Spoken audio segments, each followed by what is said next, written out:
আওয়ামী লীগ যেখানে ব্যর্থ হয়েছে, বিএনপি সেখানে সফল হয়েছে। সেই জন্যই আওয়ামী লীগ বিএনপি থেকে নিশ্চিহ্ন করার জন্যই বারবার ষড়যন্ত্রে লিপ্ত হয়। বাংলাদেশের সবচেয়ে জনপ্রিয় নেত্রী, তিনবারের সাবেক প্রধানমন্ত্রী, বিএনপির চেয়ারপারসন বেগম খালেদা জিয়াকে মিথ্যা মামলা দিয়ে, মিথ্যা সাজা দিয়ে আজকে জনগণ থেকে আলাদা করেছিল। উপস্থিত আছেন সাংগঠনিক সম্পাদক, সহ সাংগঠনিক সম্পাদক কলিমউদ্দিন মিলন, সহ সাংগঠনিক সম্পাদক মিফতাহ সিদ্দিকী, ম্যাডামের অ্যাডভাইজার ডক্টর এনাম আহমেদ চৌধুরী, আরিফুল হক চৌধুরী মিজান, সহকর্মী জাতীয় নির্বাহী কমিটির সদস্য শামীম ভাই সহ উপস্থিত আছেন। আসসালামু আলাইকুম রহমতুল্লাহ। এটা কোনো দলীয় বক্তব্য দেওয়ার বিষয় নয়। বিএনপি বাংলাদেশের সর্ববৃহত্তম একটি রাজনৈতিক দল, দায়িত্বশীল রাজনৈতিক দল হিসাবে বিএনপি বরাবরই বিশ্বাস করে বাংলাদেশের জনগণের জন্য বিএনপি রাজনীতি করে বলেই জনগণ যখনই বিপদের মুখোমুখি হয়, বিএনপি সেখানে এগিয়ে আসে। আওয়ামী লীগ যেখানে ব্যর্থ হয়েছে, বিএনপি সেখানে সফল হয়েছে।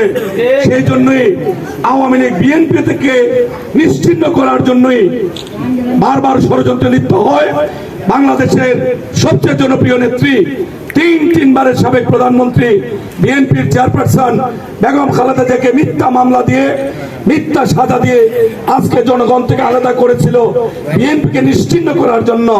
কিন্তু দলের ভারপ্রাপ্ত চেয়ারম্যান শুধু লন্ডনে বসে সারা দেশে যেখানে মানুষ কষ্টের শিকার হয়েছে, মানুষ বিপদে পড়েছে, তারেক রহমান সাহেবের সরাসরি নির্দেশে দলের যে পর্যায়ে আছে আমরা এগিয়ে এসেছি, মানুষের জন্য কাজ করেছি। আজকে তার একটি উজ্জ্বল দৃষ্টান্ত হচ্ছে আরিফুল হক চৌধুরীর সহায়তায় সিলেট জেলা বিএনপির এই কোম্পানিগঞ্জ উপজেলায় খাদ্য সামগ্রী বিতরণ।